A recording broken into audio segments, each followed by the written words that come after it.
now live coverage of a Senate Banking, Housing, and Urban Affairs hearing on the effectiveness of sanctions and other diplomatic actions as the U.S. and its allies seek to deter North Korea's nuclear program. And we have also asked each of our witnesses to shorten their opening statements to just a couple of minutes each so that we can get right to the questions. Obviously, I'm also going to ask the senators to be very careful to follow the 5-minute allocation for their questioning. First, we will receive testimony from the Honorable Siegel Mandelker, the Undersecretary of Treasury for Terrorism and Financial Crimes. And following her, we will hear testimony from Ms. Susan Thornton, Acting Assistant Secretary of State for East Asian and Pacific Affairs. And without anything further, let's proceed. Undersecretary Mandelker, please proceed. Thank you, Chairman Crapo. Distinguished members of the committee, I'm honored to appear before you to discuss the Treasury Department's strategy to combat the provocative, destabilizing, and repressive actions of North Korea. This administration is applying maximum economic and diplomatic pressure to counter this threat. Treasury's tools, as you know, are central to this campaign and have become among this administration's top non-kinetic tools of choice. Today, I will share with you aspects of our strategy which we are executing at a rapid pace. We are focused on attacking North Korea's key financial vulnerabilities.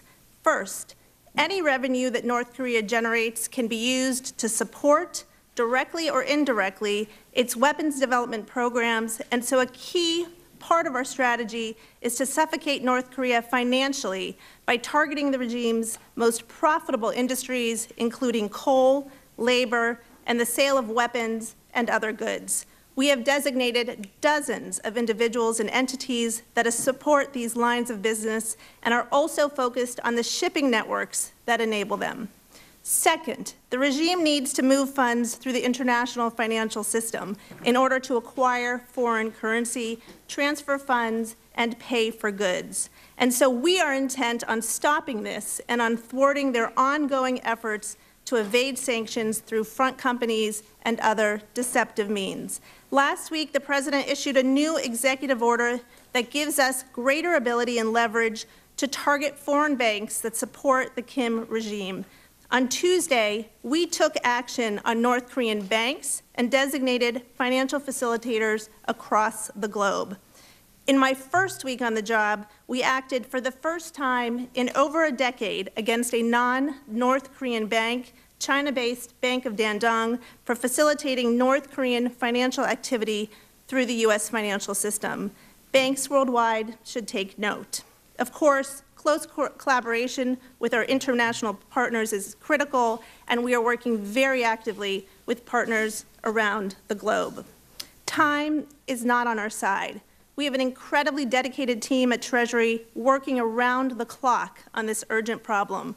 Our success in curtailing North Korea's revenue streams and severing its access to financial systems is essential to a peaceful resolution of this growing crisis. I look forward to working closely with this committee and other members of Congress as we seek to fulfill our shared responsibility to keep America safe.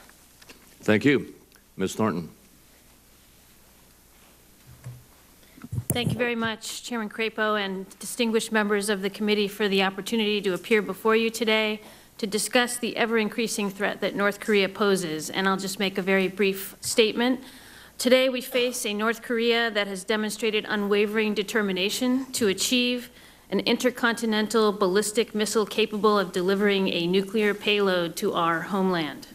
And in the face of this escalating threat, we have the ability to defend ourselves and our allies from any attack, as the President and Secretary of Defense Mattis have made clear. But we also have a clear and aggressive strategy to counter this threat and bring about a diplomatic resolution, employing all available levers of economic and diplomatic pressure on North Korea in order to change the Kim regime's strategic calculus. Our diplomatic pressure campaign is aimed at bringing the DPRK back to the negotiating table, where we hope to achieve an agreement on the denuclearization of North Korea. And we recognize that the success of this pressure strategy will depend on heavy cooperation from our international partners, especially Beijing. We are working closely with China to execute this strategy and are clear-eyed in viewing the progress, growing if uneven, that China has made on this front. Our task now is to hold China and others to these internationally binding obligations and to convince China's leaders to more fully exert their decisive leverage over North Korea. We do not seek an accelerated reunification of Korea nor an excuse to garrison troops north of the DMZ. What we seek is a peaceful denuclearization of the Korean Peninsula and a North Korea that stops belligerent actions and does not threaten the United States and our allies. We appreciate the strong interest in this issue from Congress, and we look forward to continuing our cooperation. Thank you for inviting me to testify today. I'm pleased to answer any questions you may have. Thank you, Ms. Thornton, and I'll begin with you. Executive Order 13810, like other authorities before it, empowers Treasury to go after, I should probably ask both of you this question, empowers Treasury to go after North Korean facilitators and evaders. Press reports suggest the United Nations was not able to pass stronger sanctions because of the objections of China and Russia. In your opinion, what must be done to put a hard stop on those who continue to choose to enrich the Kim regime by facilitating illicit transactions with North Korea? Are secondary financial and trade sanctions the answer? You want to go ahead, Ms. Mandelker? Sure. Mr. Chairman, thank you for that question. We think, as you know, we have the ability now in the executive order to impose secondary sanctions against financial institutions, and we take that new authority very seriously. We believe that the UNSCRs, while they were the strongest measures that have ever been passed by the United Nations, they represent the floor and not the ceiling. And so we have to constantly take additional measures to make sure that they are implemented with full force and that we are holding all countries accountable to cut off any revenue stream that's going to North Korea. And we are doing that and will continue to do so. Thank you. Ms. Thornton, do you want to add anything to that? Thank you. I think what I would say is that we are looking very hard now at implementation. The UNSCRs we've passed have covered a lot of North Korea's export, hard currency earning trade, and what we are doing now is working very hard to implement. The new executive order gives us a much greater tool to go ahead and work on implementing and trying to ferret out these illicit underground networks that North Korea uses that have been much of the lifeblood of their proliferation networks. And so I think implementation is key. We're working with international partners, as the Undersecretary mentioned, and I think continuing a full court press with those international partners on implementation is going to be the key to really upping the pressure on the Kim regime. And just quickly, Ms. Thornton, how successful do you believe we can be in getting that international cooperation? Well, what I would tell you is that we have been raising this issue with every single international partner that we've been meeting with, and we've had international partners coming to us and volunteering their own national measures that go beyond the UN Security Council resolution. So what I have seen, and I saw also up at the high-level week at the UN in New York last week, that all countries are seized with this matter. They're looking actively at what more they can do to choke off illicit trade and other kinds of diplomatic and presence and labor presence in their countries. So I think we will keep up that pressure, and we need to keep it up. We need to keep a unified international coalition on this, but having countries and our partners raising it with other countries as well has been proven to be very effective. Thank you. And Ms. Mandelker, when the President announced Executive Order 13810, he referenced a Chinese central bank directive sent to other Chinese banks that sounded like the central bank instructed the other banks to cut off new business with North Korea and to wind down existing loans. There's even less known about what will happen to China's current North Korean business or future ability to deposit or transfer DPRK funds. Can you shed any light on this directive by the Chinese central bank? Basically, the question is the policy of China truly changing? Thank you, Chairman Crapo. Look, I think that China is sending very deliberate messages to its banks and to other companies in China. There was an announcement today, in fact, that the Chinese Commerce Department sent an announcement that all North Korean firms and and joint ventures with China had to be shut down. We are working very closely with the Chinese. We think that they are taking this seriously, but we're going to continue to monitor it. We continue to share information with them on actions that we think that they need to take. This is obviously a very serious problem, and the urgency within which China takes it is going to be key to any successful economic pressure campaign. Thank you. Senator Brown. Thank you, Mr. Chairman. I thank you both for testifying and for your service to our country. I want to dig down a little deeper on the sanctions issues.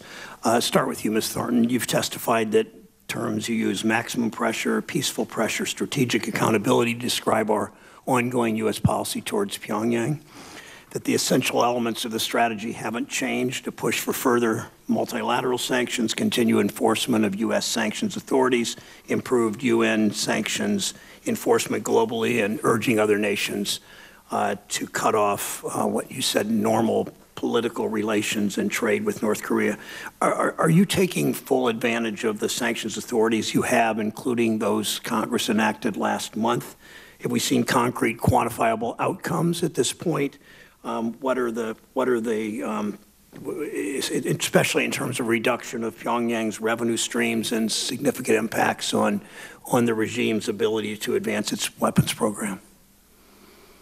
For you, Ms. Thornton, start with you. So I think we are taking maximum advantage of all of the tools that we've been given, and we're also taking maximum advantage of our diplomacy with countries all around the world. I believe that we have instituted a number of designations. We've had, a series of designations. We've been rolling out sanctions on various entities in China, in other countries. All of these designations target North Korean trade, North Korean entities, North Korean illicit proliferation, and it certainly has had an impact on the ease with which they are able to make transactions. It's cut down on their ability to earn hard currency, and it is having an effect of increasing pressure on the regime. Thank you. This is a question for both of you, and start with you, Ms. Mandelker. Many of us here in this body and all of our allies are concerned about the President's statements about the JCPOA. The President indicates he intends to blow up the Joint Comprehensive Plan of Action, the Iran nuclear agreement. Many argue this will seriously undermine U.S. credibility on nuclear issues with North Korea and others. Are you concerned that the President's position undermines our diplomatic efforts with North Korea? No, Senator, I'm not concerned. I think these are two very different and distinct problems. North Korea needs to understand that we are very serious when it comes to using our maximum authorities to applying economic pressure. And frankly, this is an area where the world is coming together. We are seeing the strongest UN Security Council resolutions we have ever seen, and we're seeing countries take steps over and above, far above. That's surely good news, but the world came together on the JCPOA too. And do the Koreans think that, well, if the U.S. is going to pull out of this agreement, which clearly is working to keep nuclear, to stop the nuclear program in Iran, why would we have that credibility, and why would the world think we have that credibility in your dealings with the Chinese and ultimately the North Koreans? Again, Senator, we're having, I'm personally involved in working very closely with our allies in Europe, Japan, South Korea, and elsewhere. And the message that I am hearing is that we are very unified in this effort. We're not equating one issue with the other. I can't tell you. You're not equating one issue to the other with the other, but don't our allies see that when we as a nation renege on one nuclear agreement, that we are not as trustworthy as I thought we were as a nation for the next round? Again, I can't tell you what our allies think, but what I can. Well, you just did. You said our allies are all in the same place, and you just told us what you think. Now you're telling us you don't know what they think. What I can tell you is that we are very unified in sending a joint message to North Korea that we are all using our maximum economic pressures and diplomatic pressures to get them to change their behavior. Do you disagree with our allies that who all say, virtually everyone, that Iran is complying? I know this hearing's not about Iran, but do you agree with our allies when they say that?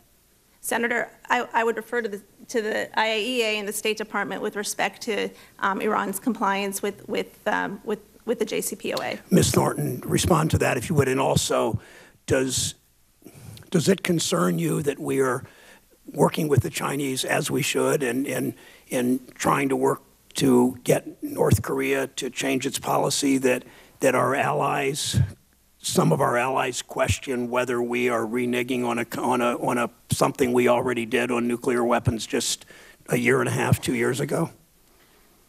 Yes, thank you. I'm not the Iran expert, obviously, but I know that we have certified continuation of the JCPOA in the most recent process.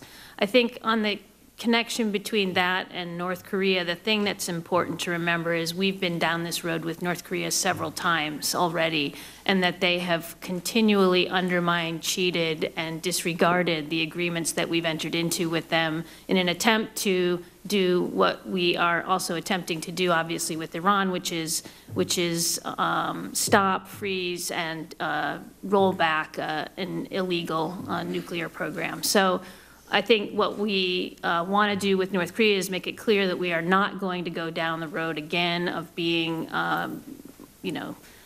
cheated or fooled, and that we are going to enter into this agreement and expect that they would live up to their side of the bargain. And that is what the maximum pressure campaign is about, to build that kind of pressure and leverage which will convince them that they really need to engage seriously in a discussion about freezing and rolling back their program. Thank you both.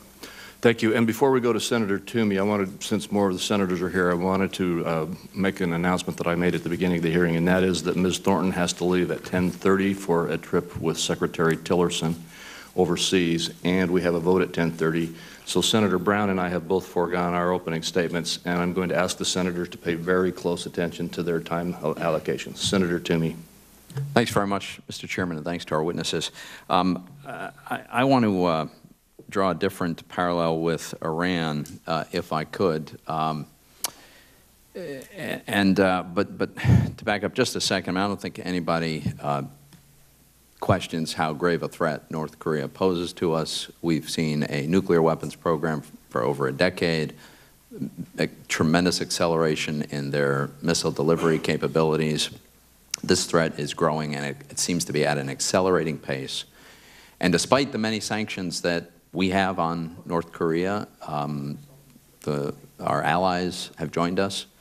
The South Korean government reports that North Korea's economy grew at the fastest rate in 17 years last year, that their GDP managed to expand by 3.9%, admittedly off a low level.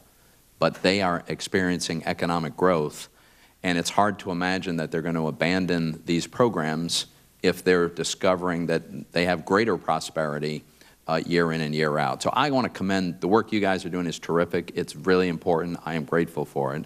I agree fully with the executive order to further pursue sanctions. But we have had witnesses who have reported to us, and I don't think that our current witnesses will disagree, we are not yet at the maximum level of possible sanctions against North Korea. For instance, we're told at past hearings that there are financial institutions conducting transactions with North Korean entities that are not subject to the secondary sanctions today. Do you both agree with that? Senator, any financial institution would be subject to our authorities. Okay, I understand that, but is it true that there are financial institutions, including Chinese institutions, that are conducting financial transactions and have not had sanctions imposed directly on them?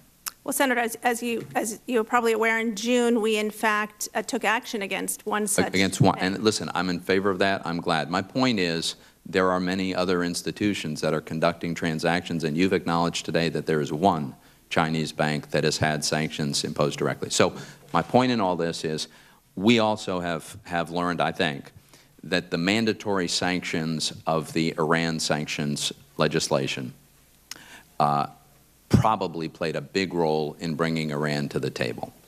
And it is my belief, and I think it's shared by my colleague, the senator from Maryland, with whom I'm working on legislation, and we've been working with Treasury, and we want to continue to work with you on this, but The threat of mandatory sanctions immediately, once that legislation passes, sends a very, very powerful message to financial institutions.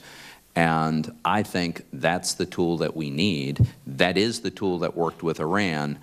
We have not adopted that yet, and it's my hope that we will, and I welcome your thoughts on it. So, Senator, of course, we think that having the authority to go after financial institutions is incredibly important.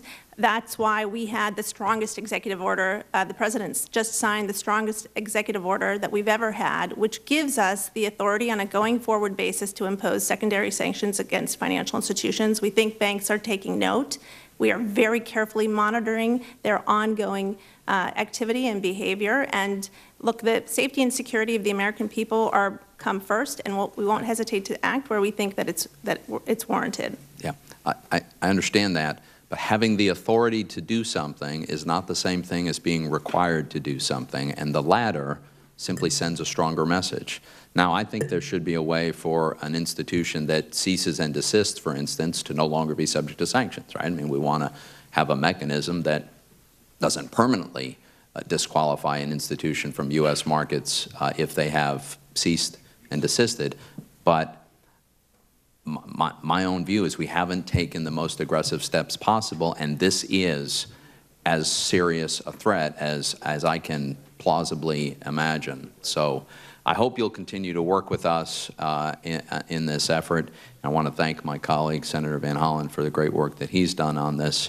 And, Mr. Chairman, I think I've come in 30 seconds short. Thank you, Senator Toomey. Senator Reid. Well, thank you very much. I'm tempted to commend the chairman and the ranking member for the best statements they've ever given. So, but I will just forgive me. Secretary Thornton, in the past we have used the five-party mechanism with South Korea, Japan, Russia, China, and the United States. And at this point, it seems that a lot of the diplomacy is one-off. You're going to China and talk to them, you know, someone presumably talking to the Russians, et cetera. Why don't we, if we're really serious about this, convene the five-party talks and show not only strength but concerted effort? Yeah, thank you. We are convening, I mean, we don't have that specific mechanism invoked, but we're doing a lot in the UN Security Council. We're doing a lot with various multilateral partners, and we had a very strong statement out of ASEAN at the recent ministerial in October in Manila. We have gotten a lot of different actors to step up and help us with this effort. Certainly, we're doing a lot of consulting with the regional stakeholders, especially our two very strong allies, South Korea and Japan. The President met with them both in a trilateral format last week in New York.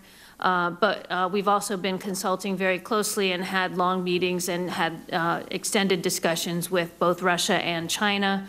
I think we're doing as much as we can with those regional stakeholders, but we don't want to be tied to one particular format. And we're certainly open to any formats or opportunities that would put pressure, more pressure on North Korea.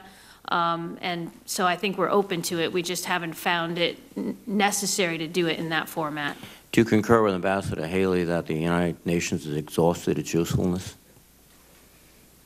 Well, I mean, I think she was referring to the issue of UNSCRs that could be passed and increasing the level of sanctions within the UNSCRs. I think we all agree that almost all of North Korea's external hard currency earning trade has been captured in one way or another through UN Security Council resolutions, and I think there's probably some more that could be done there, but mostly it's been already incorporated into the UNSCRs we have so far. The main task I see going forward is on implementation. No, I concur. And with that regard, Secretary Mandakela, you have lots of authorities, but do you have a priority? I mean, most important is to identify or go after this company, second important is this company, and shipping is the third, et cetera. Can you give us that kind of strategy, not just we've got lots of things we can do? Yes, Senator. So we are constantly thinking about how we can exercise our authorities to achieve maximum strategic impact. We're looking at the biggest revenue generators to North Korea and taking action against those revenue generators. We're very focused on sanctions evasion. Of course, part of the reason we're in the place that we are today is that North Korea has been incredibly adept at evading our sanctions, and we want to cut that off at the pass. And so we are focusing on high revenue generators. We're focusing on going after those financial facilitators that they have planted all over the world. We just announced designations of 26 of those this week that were situated in different countries.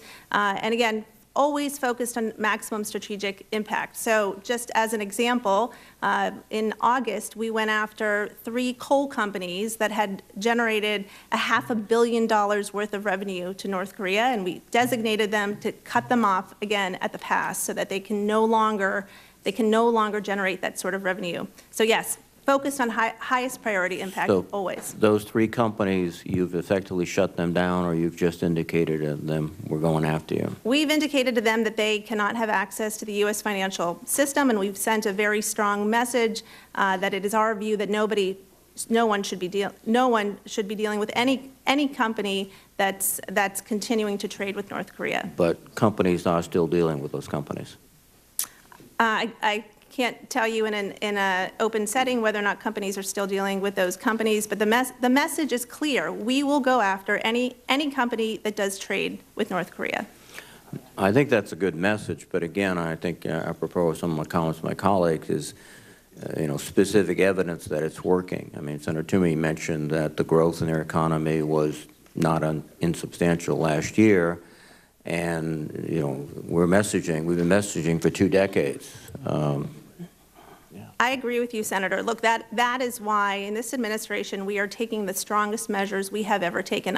We have had many UNSCRs in the past, and they have not worked. These are the strongest UN Security Council resolutions we've ever had. The executive order that the President signed last week is the strongest across-the-board executive order that we've ever had. We are taking this with utmost seriousness, and we're pushing countries all over the world to do the same. Thank you very much. Thank you, Mr. Chairman. Thank you. Senator Corker.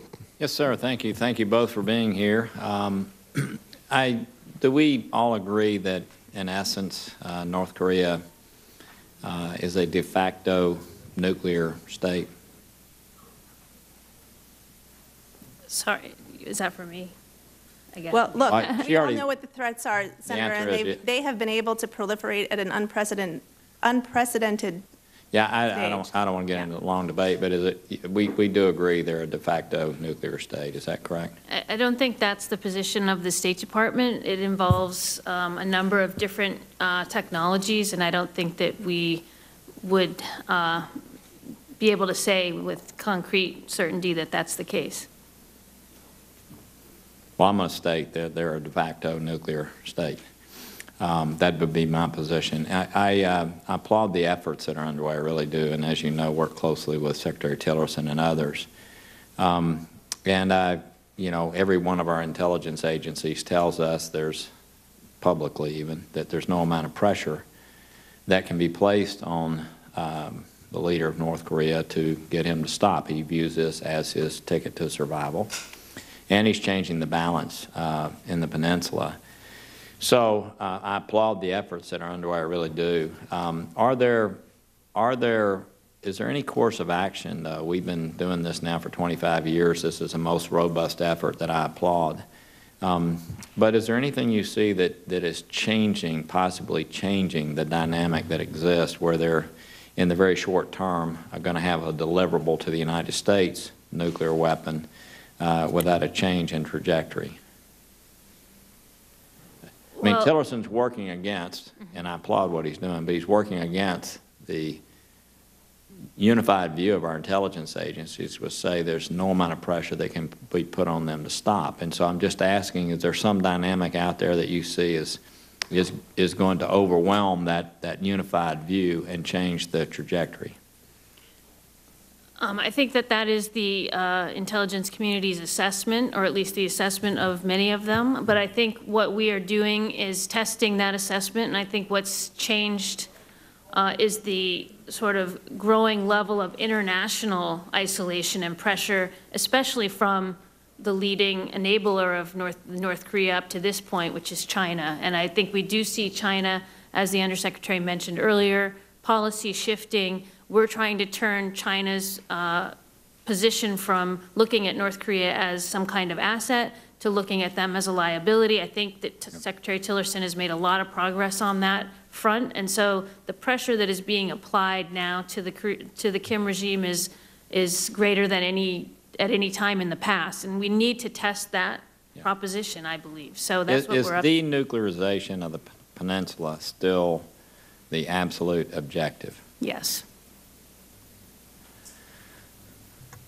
Is it helpful, you know, Congress has taken the lead on many things. There's no question that Congress took the lead for years on Iran. I don't think there's any way, without the pressure of many people on this committee for a long, long time and on the Foreign Relations Committee, I don't think there's any way that we would have ever gotten Iran into a place to negotiate.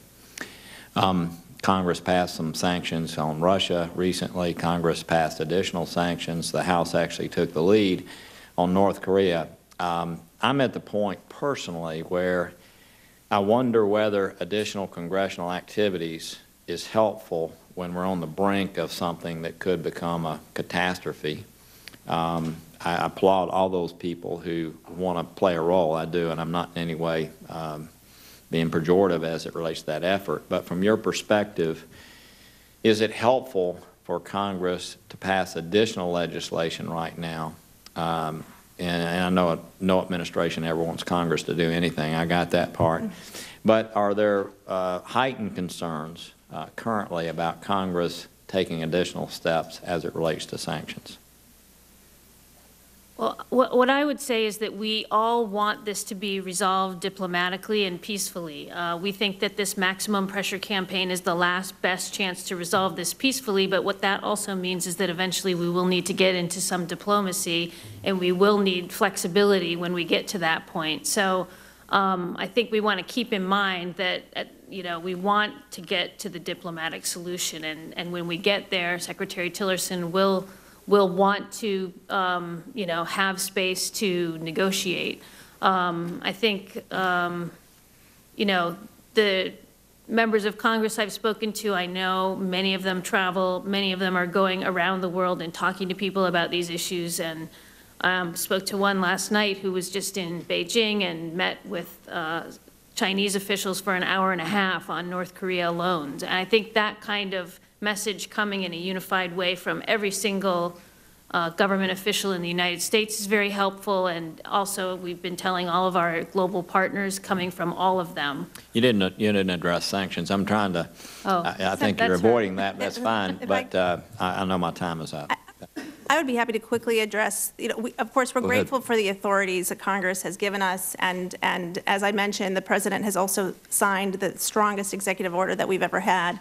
I think that it's also incredibly important that we have the ability to remain flexible. We have to move and strike in our use of our economic powers according to what the intelligence is telling us will be the best targets to exact an enormous amount of economic pressure. And when our hands are tied in different ways, it keeps us from being agile in the way that you would want us to be agile in order to maximize that economic pressure. So we'd be happy to work, of course, always happy to work with the Congress on legislation. I would just caution taking away our ability to be flexible, because it inadvertently could decrease our ability to exert maximum economic pressure. Senator Heitkamp. I'll try to run through this quickly. Can we be effective in any kind of sanction policy or regime without total cooperation from China? Yes or no? Look, I think total cooperation from China is key. Can we be effective? Absolutely. But I'm saying, now I'm going to get to the point. Does the United States and the United States government and the Chinese government have identical, or at least wildly similar, goals in dealing with the Korean Peninsula? So I think we do have broadly similar goals. What would those be? the Chinese government wants to see a denuclearized Korean Peninsula. That is one of their main key objectives. They also want there not to be chaos, war, and war on the Korean Peninsula for obvious reasons. It's right on their border. But their main goal for the current process is to denuclearize and rid the Korean Peninsula of those programs. If that's true, then why isn't the Chinese government doing everything that it can to achieve that goal? Well, I think that they've done a lot. No, I'm talking about, full-on maximum effort, maximum restrictions on trade, maximum restrictions on doing business with North Korea. Why, if that's true, then why hasn't the Chinese government exerted the kind of authority and force on a diplomatic and on a sanction regime that would achieve that result? It's hard for me to get exactly to inside what their policy process is and what they're thinking, but what I would say is that the calculus that they have about the line between war and chaos and getting to denuclearization might be slightly different than the line that we have, and that they seem to prioritize very much the the economy of North Korea is dependent on China, and so they have said that they want to make sure that the people of North Korea are not adversely affected. And of course, we don't want that either, but they seem to have a different calculation about that, is how I would. I think that's the ultimate challenge here going forward, which is finding parallel purpose with the Chinese in achieving this result and having a coalition of, extreme willingness to actually do everything that we can to achieve that result. And short of that, I guess, Secretary, short of that kind of collaboration and cooperation, how is this going to work to actually change behavior in North Korea? Senator, of course, we are intent on working very closely with the Chinese to make sure that they are likewise maximizing economic pressure. We're in very regular discussions with them.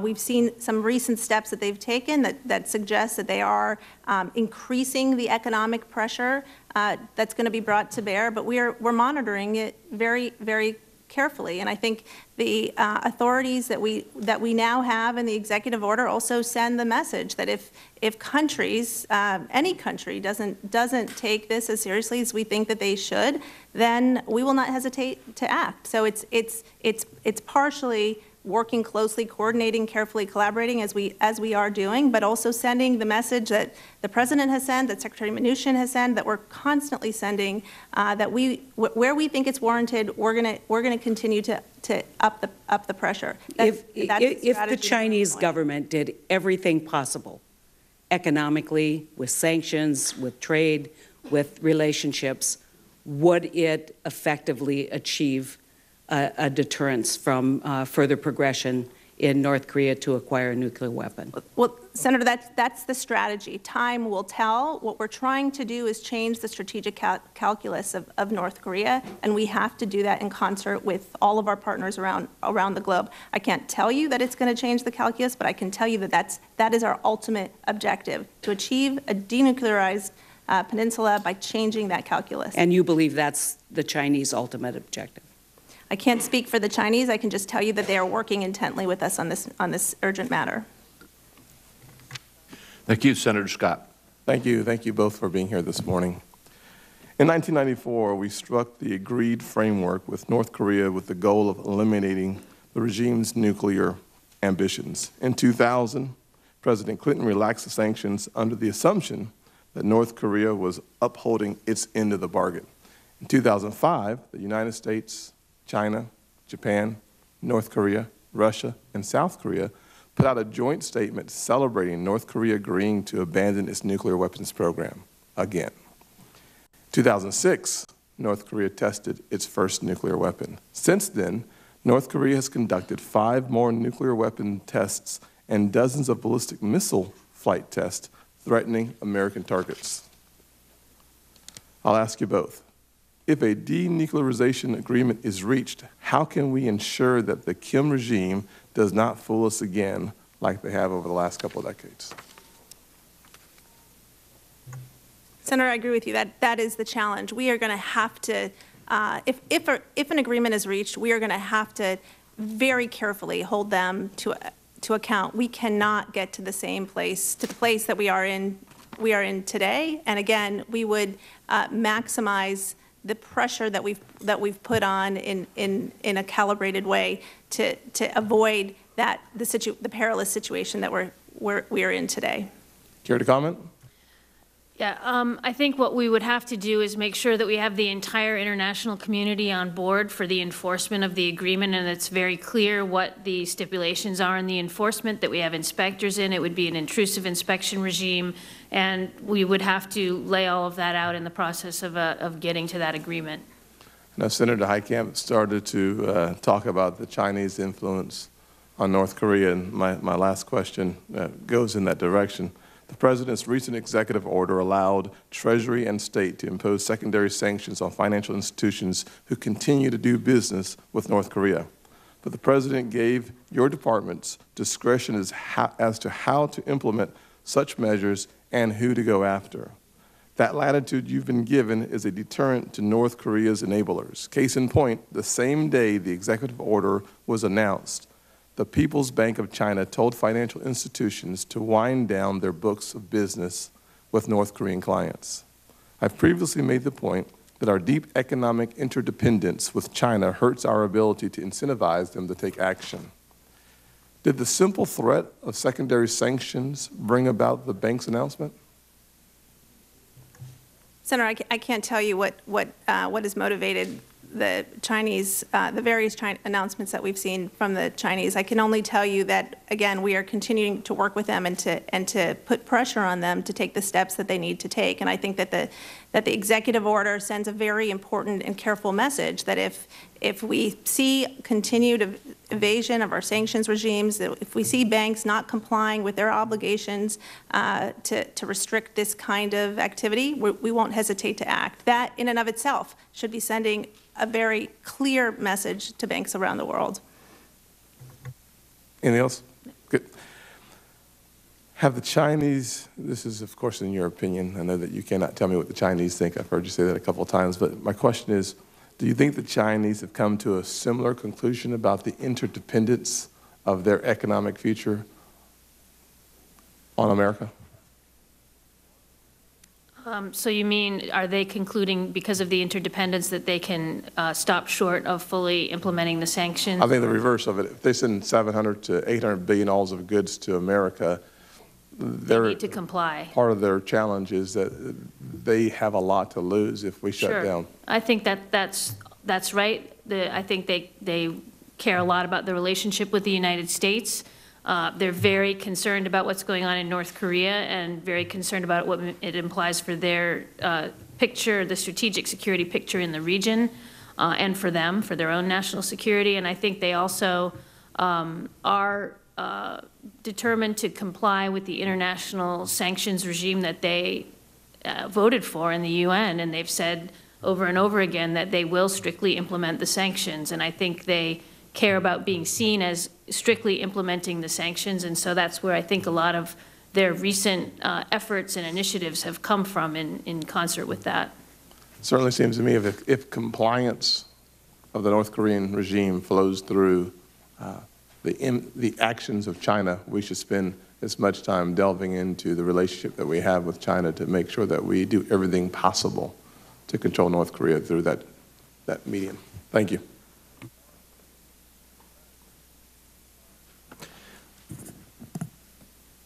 Senator Donnelly. Thank you, Mr. Chairman. I want to thank you both for being here. Secretary Mandelker, I was wondering if you have met with Adam Zubin yet.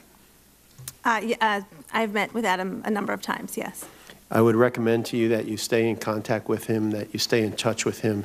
He has worked this side of the street for a long, long time, is extraordinarily talented, worked for both Republican and Democratic administrations, and is a patriot above all. And so whenever I have somebody who can help me as a resource, I try to use them. He would be a great resource for you to use. Senator Sass and I held a subcommittee hearing on the subject in May. One of the key findings was that our sanctions efforts can't be effective unless they're within a clear, comprehensive strategy. And in your written, Ms. Thornton, in your written testimony to the House Foreign Affairs Committee on September 12th, you wrote in regard to the administration's strategy on North Korea, "We're not seeking regime change or collapse, nor do we seek an accelerated reunification of Korea or an excuse to send troops north of the DMZ." My question is that this week there was a statement from the Commander-in-Chief that the North Korean regime won't be around much longer. How do we put those two things together, and how do we create a strategy when there appears to be two different programs rolling around here? Thank you very much, Senator. So I think our strategy has a primary goal of denuclearization, and that's what we're working toward. The President's comments have been directed more at the issue of threats emanating from North Korea to our homeland and what would be our very reasonable and likely response to an attack from North Korea. So I think these two things are a little bit different, and I don't think that the clear statements that we're trying to make in order to make sure that the North Koreans understand what would happen if they made a miscalculation and initiated an attack on us or our allies, I don't think that undermines our declarative statement of our purpose in the negotiations and in the diplomatic process of being aimed at denuclearization and not the other things that you mentioned. Secretary Mandelker, are our sanctions efforts undermined if they don't follow with a clear message as to what we're trying to achieve? Are we making that clear message? Yes, everybody? Senator, I believe we are making that clear message. Okay. Well, then let me ask you in regards to oil exports from China to North Korea. Where are we with that? What are our success opportunities with that? Will it be completely cut off, and when? Well, that is in part up to the Chinese, but we are also, again, sending a message writ large that we will cut off or we are able and have the authority to target any company that's continuing to trade with North Korea in any industry. So that message is coming clear from the United States. Isn't the oil exports the key sanction that's needed to get the attention of Kim Jong-un, to grind their economy up, to actually make a dent? I think the oil exports certainly are very important, and we are not limited in our ability to target any company, any oil company that's continuing to do business. No, I understand that, but the oil continues to flow, doesn't it? It does continue.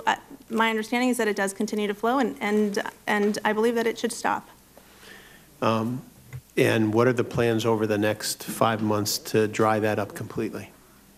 Well, Senator, I'm not going to prognosticate what our next steps are going to be. All options are on the table, and we're going to continue to aggressively implement our sanctions regimes. We're going to continue to deploy other economic tools that we have. We're going to continue to engage very seriously with our allies and our partners. We're going to continue to have discussions with China about measures that we think that they should take. We are also sending, as you know, an important message to financial institutions that they need to cut off any ongoing financial activity with North Korea. And to that end, we're also having conversations with banks around the world about steps that we think that they need to. Let me ask you about the 4 or 5 biggest banks in China. We've been able to obtain parts from some of the North Korean missiles. We know who makes some of those parts. We know the banks that finance the companies that make those parts that are on the missiles that are aimed at our friends and allies. We know the 5 most significant Chinese banks that are the parent banks or banks with relationships to these other banks. What are we doing to those 5 banks to put pressure on them to make sure that these parts are no longer built? So, Senator, I'm not going to, again, prognosticate the next steps that we're going to take in terms of specific actions. Well, what steps have you taken with those 5 Chinese banks? As a general matter, the steps that we have taken are sending a very important signal through our action in June and now through this new executive order that we're not going to tolerate continued financial activity that helps to the Kim regime. And we are. Have any sanctions been put on those banks? Not on those banks, Senator, not at this time. Thank you. Thank you, Mr. Chairman. Senator Cotton. Ms. Mandelker, I've seen a report recently that says North Korea is the 4th or 5th most sanctioned nation in the world by the United States. Is that accurate? I can't give you a comparative, Senator Cotton, but at this time the United States, have maximum authorities to go after any problematic behavior or activity, economic activity with North Korea. Is there any reason why we shouldn't throw the kitchen sink at them economically, hit them with as much as we can, as fast as we can, as hard as we can? That's exactly what we're doing. Okay.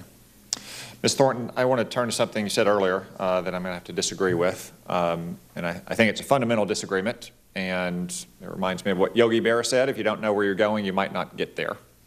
You said that you believe that China seeks denuclearization of the peninsula. I know that's what Chinese mouthpieces say to the United States and Western audiences, but I just can't agree with it. They claim that they're worried about a war that would lead to a refugee crisis on their border or a unified pro-American Korean peninsula. I just find this reasoning to be specious. Refugee crisis, say what you will about our country, I'm pretty sure that the Chinese government can build a wall on their border. And they've proven that they have a backup method to deal with a refugee crisis as well, tanks and 50 cals like they used at Tiananmen Square. Second, if they were really worried about a refugee crisis or a pro-American unified state on their border, aren't there numerous diplomatic measures they could take?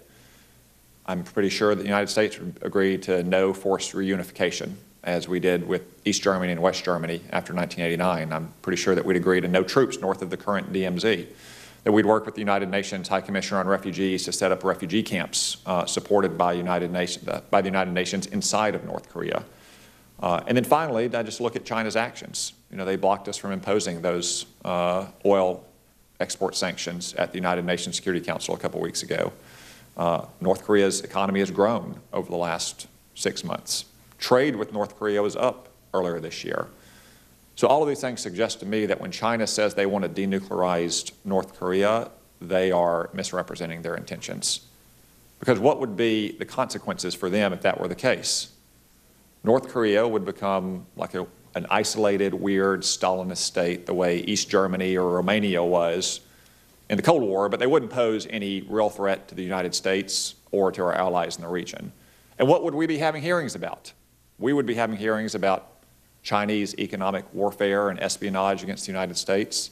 The Armed Services Committee would be having hearings about China's building and militarizing islands in the South China Sea. Senate Foreign Relations Committee might be having hearings about their near diplomatic embargo on Taiwan. So I would say that it actually benefits China strategically in their competition against the United States that North Korea remain nuclearized, and therefore they are not going to take steps to denuclearize North Korea unless the costs of keeping a nuclear North Korea exceed the benefits they get from it. That's my perspective on what China's motivations are here. I'd like to hear your perspective on mine.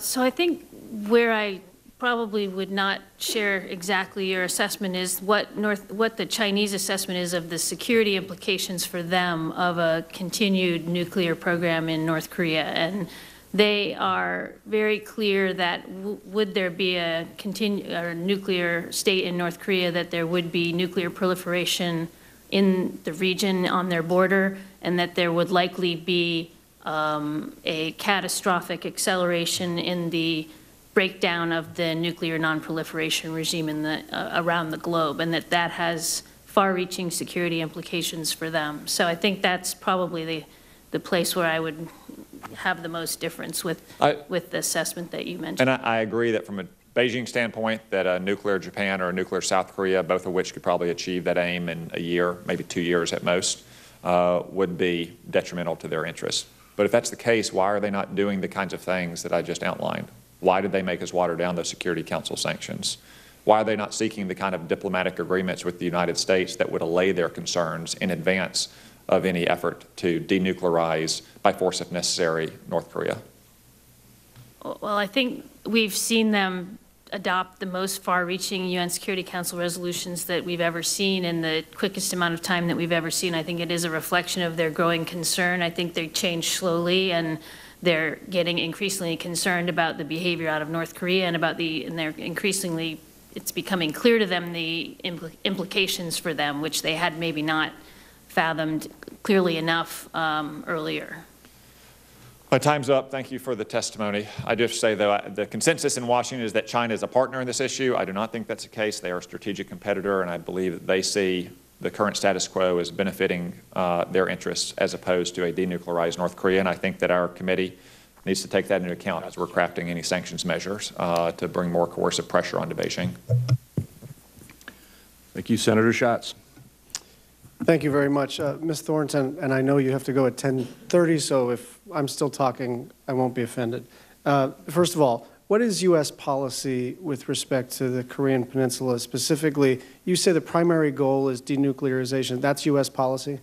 Yes. Okay. When you say primary goal, does that indicate, should we infer from that that there is a secondary goal? No, I mean, I think that is our overarching goal in our current strategy that we're bringing the maximum pressure to achieve. So following up on what the chairman of the Foreign Relations Committee said, that the intelligence community's assessment is that that is vanishingly unlikely. And I understand that you have to do what you have to do, and we appreciate it. But understanding that here we are with a State Department representative and a Treasury representative, and you're all, in your own way, doing that which is strategically necessary in your own lane.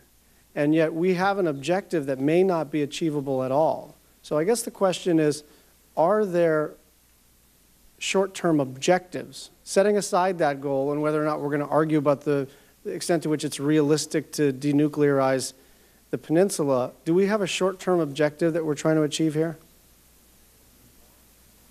Well, I think the objective is to change the calculus of the regime about their nuclear weapons program, and indeed show them that the cost of that program is unbearably high and that they won't be able to maintain it. But that sounds like a long-term objective, and I guess it goes to my second question, which is it fair to say we're in a crisis situation right now? Well, I think almost every high-level official in the U.S. government has noted North Korea as our most urgent and compelling national security challenge. So, you know, it has been said that the timetable that North Korea is moving on to develop its weapons program is much more rapid than we had foreseen, and that, you know, we're working as fast as we can and as intensively as we can to get sanctions regimes put in place and implemented. That's right, why we have this global pressure campaign. That's why we're engaging everybody in the world. And I want to be respectful of your time. But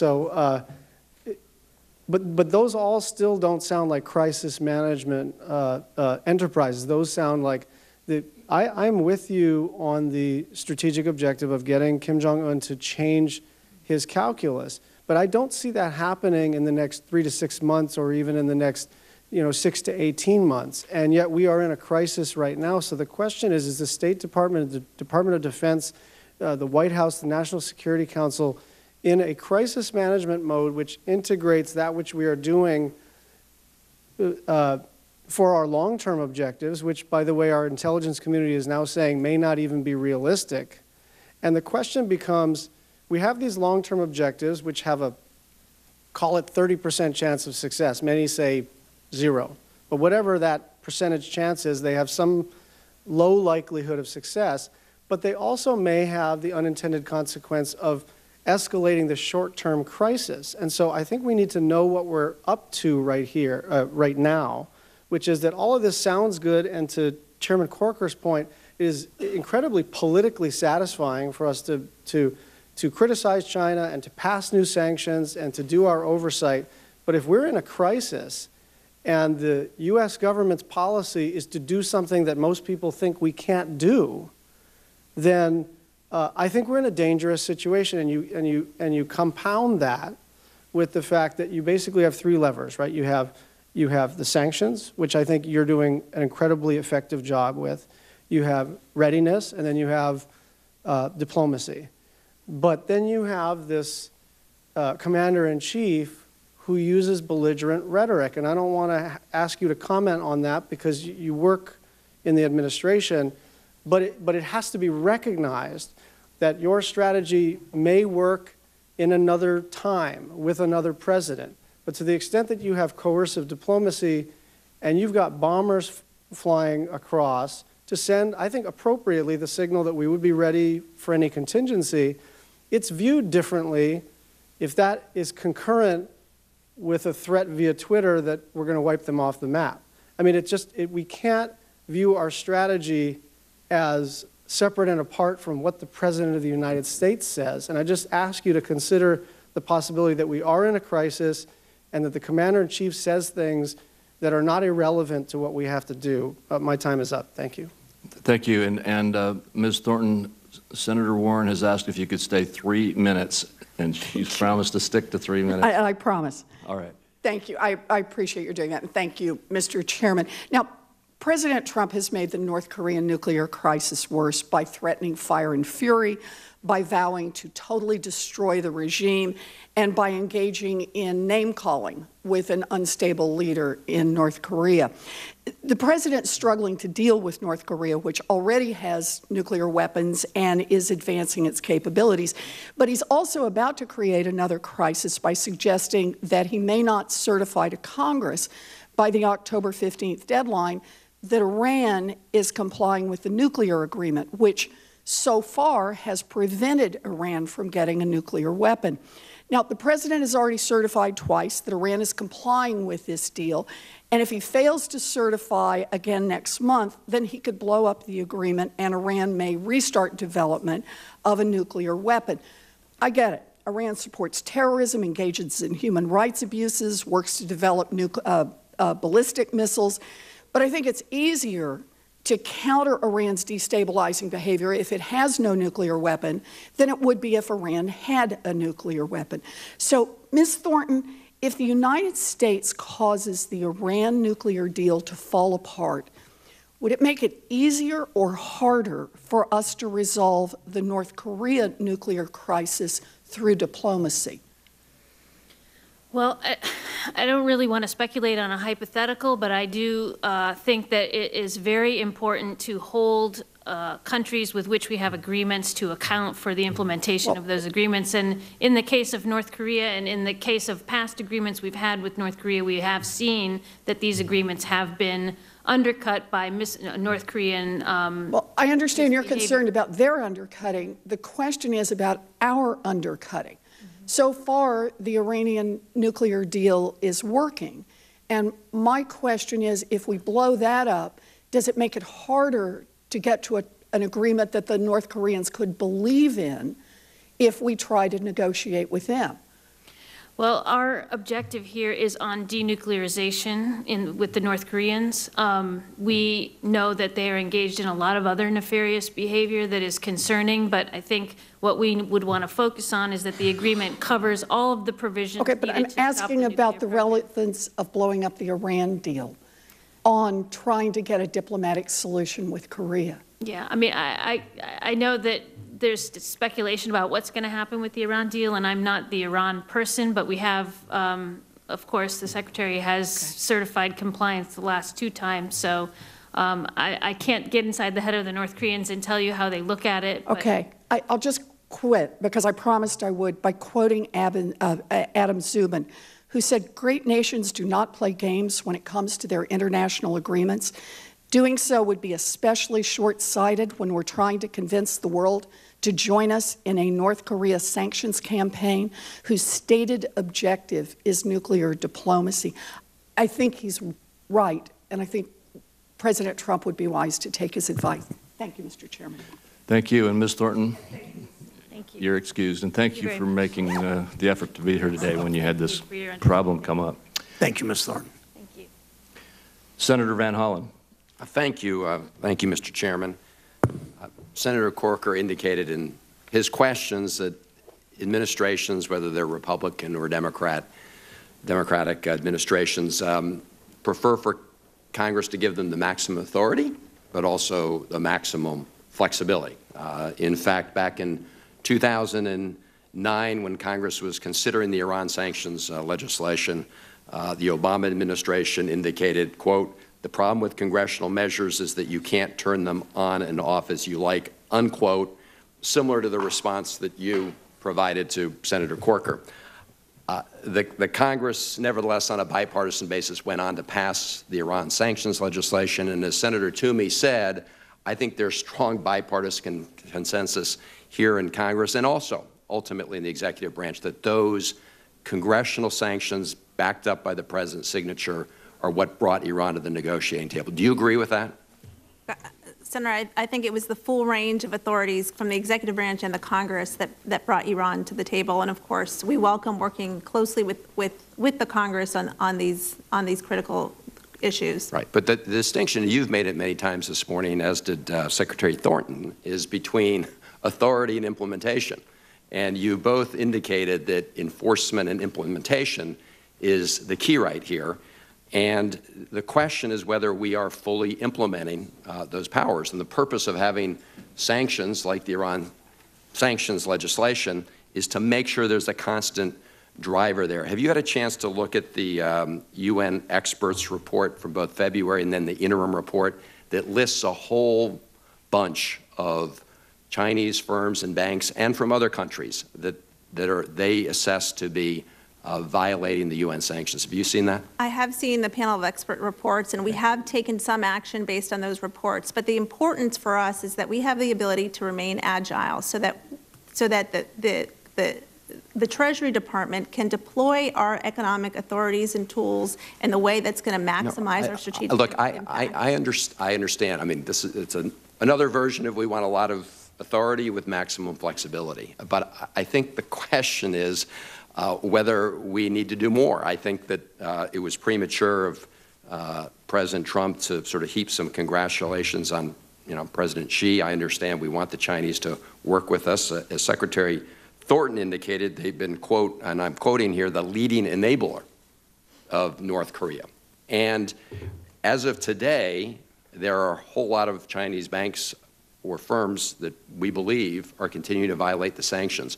Why aren't you naming those banks? Why aren't you identifying them publicly? Even if you're not taking action against them now, isn't there a benefit in publicly shaming those banks that are engaged in that kind of activity? So, Senator, in June, of course, we did name the Bank of Dandong, which we thought was a gateway of funding that was going to North Korea. We are very actively monitoring the activity of the banks. We have this forward-looking authority to allow us to impose secondary sanctions. We take that authority very seriously, and we will continue to deploy our economic tools in the way that we think enables us. Mr. Chairman, I appreciate that. I mean, the executive order could have been issued day one of this administration, right? I mean, there's nothing that would have stopped you from doing that. So if I could, Mr. Chairman, put in the record the full list of the entities that were identified in the interim report of the UN panel of experts that continue to evade sanctions. Without objection. All right. The Bank of Dandong is one, right? And they've got over 58 here. There are others that I know that you've targeted. But the point is, if we're serious about getting China to work with us and cooperate, we've got to increase the leverage. And I understand the desire for maximum authority combined with maximum flexibility from the Congress. But I also think on a bipartisan basis, most people agree that it was ultimately the sanctions legislation that sent a message that we are very serious about making sure we implement these sanctions going forward. So I believe that there's a lot more we can do. This is why Senator Toomey and I have introduced legislation really patterned after the Iran sanctions legislation, and I hope, Chairman and Ranking Member, we can move in that direction. Thank you. Thank you. Senator Cortez Masto.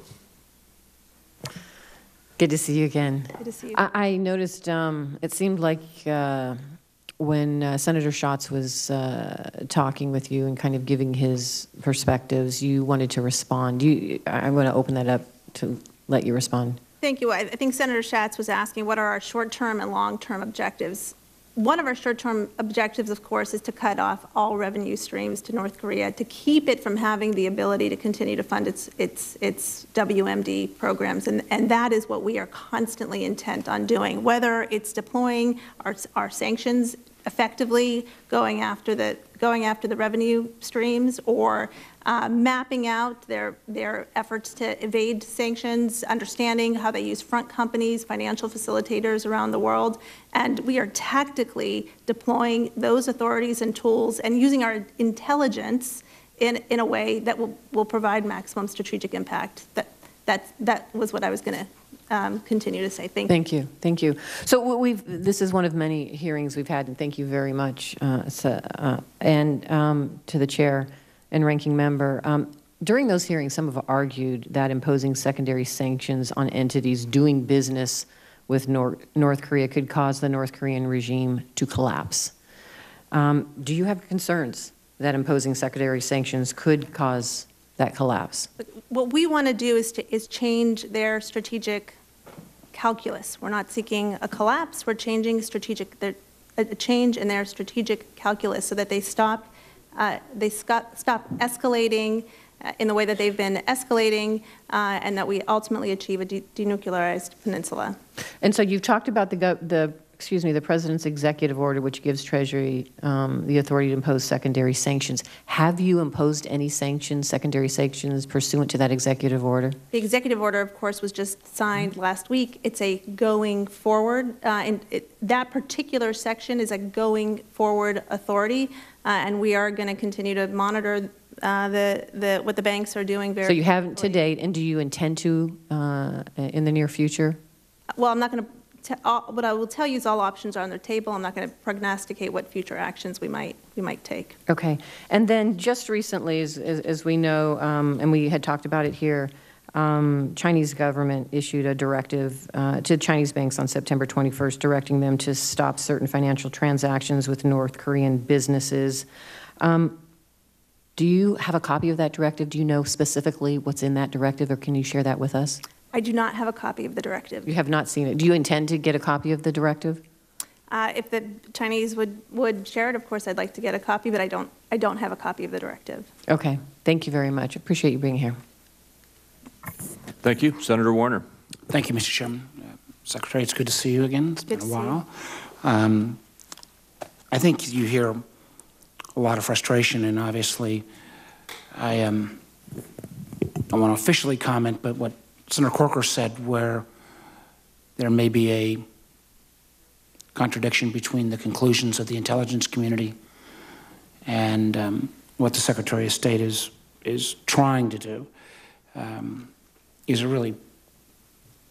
it's a really thorny issue, and Mr. Chairman, we may want at some point to get a classified brief for the members of the committee, because sitting on the Intel Committee, some of the conclusions are fairly chilling. With Senator Cortez Masto, you said you've not seen the Chinese order, but in terms of your view of it, are there any gaps in any visible gaps or holes that in the Chinese new restrictions towards North Koreans? Again, Senator, I have not seen the order. They did issue an announcement today that they're shutting down all North Korean firms and joint ventures with China. I think that is a welcome step. We are working very closely with the Chinese, and to the extent that there are gaps, and of course, as I've also mentioned, we think that UNSCR is a floor, not the ceiling, and it's incredibly important that they take maximum efforts to enforce their obligations.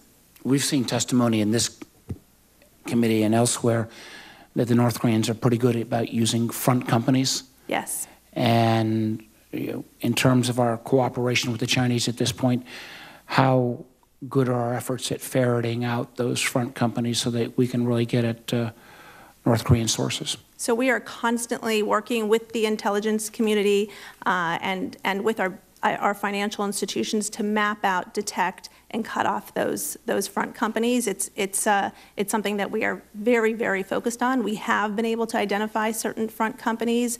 This week, in fact, we designated 26 financial facilitators, North Korean financial facilitators that are around the globe to send the and these are financial facilitators who have become experts in how to set up those kinds of front companies. So we're sending a message that nobody should be doing business with them. We're also sharing various typologies with our banks to make sure that they understand precisely what they should be looking out for to ensure that front companies aren't abusing the international financial system. So our efforts are increasing. We're working very closely with the intelligence community, as I mentioned, with our banks. We have but we have to continue to escalate. I hope you'll keep the committee abreast of that. And again, I think we'd be happy to do so. We ought to collaborate with the Intel Committee.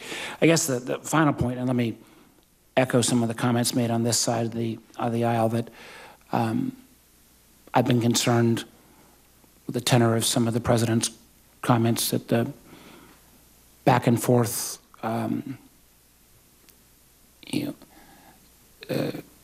insult attacks do not make our nation safer, and frankly, I think decrease the amount of international support that the sanctions regime would have.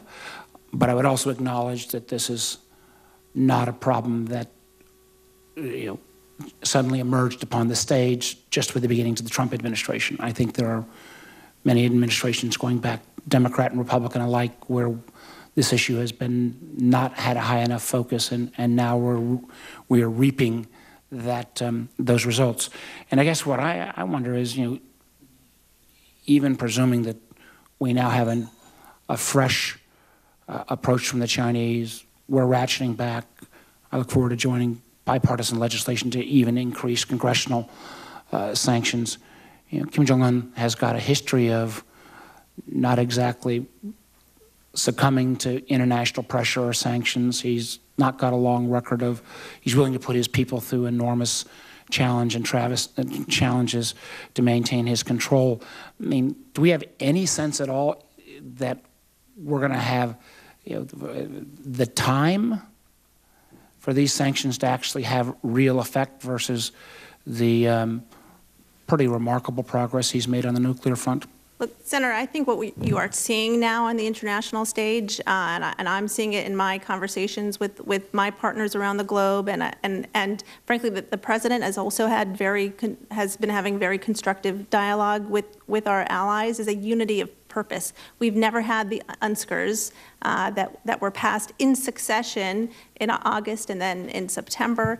It's going to be critical to be successful to have wide-scale implementation of those sanctions, and we also think that countries need to go over and above with what the obligations that are in fact in those sanctions. I think that economic pressure and diplomatic pressure, those are the tools that we want to deploy to achieve the change in strategic calculus that we're trying to achieve, and we're putting our maximum efforts and resources to do so. I think we have made progress. I just worry, Mr. Chairman, that this it would have been great if we would have done this, pick your number, 2 years, 5 years, 10 years ago. Thank you, Madam Secretary.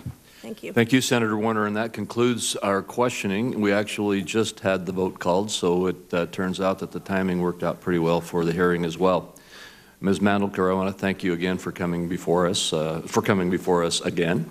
And as many of the senators indicated, thank you for the great work that you are doing. And in her absence, I want to thank Susan Thornton as well for the work that's going on and at the state. So State and Treasury, we do deeply appreciate your work here. We'd like to inform senators that there are questions, and there will be further questions, I'm sure, that we'd ask you to respond to in writing. That they submit those questions within 1 week, and we'd ask, because we are working on a time frame here for the legislation we're reviewing, that you respond within 1 week as well. And if I could add, Ms. Mandelker, the ranking members of the appropriate committees that worked on the Iran issue, on the JCPOA, have sent a letter to Secretary of the Treasury, Secretary of Defense, and Secretary of State, asking if there is in fact evidence of noncompliance with the Iranians with the agreement, that you let us know what it is specifically, and I renew that request for you to share with the Treasury Secretary and with the other two. And the deadline, we asked for that answer by early October, so I would like you to follow up with that with us, please. Thank you. I'd be happy to do so. And thank you for the hearing and our continued partnership. Thank you. If there's nothing further, then this hearing is adjourned.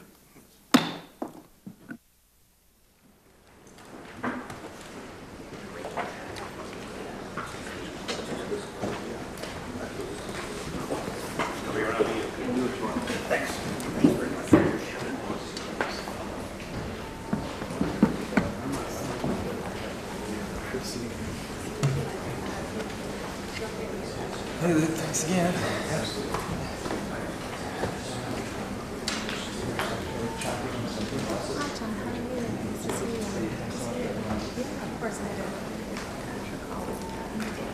Excellent.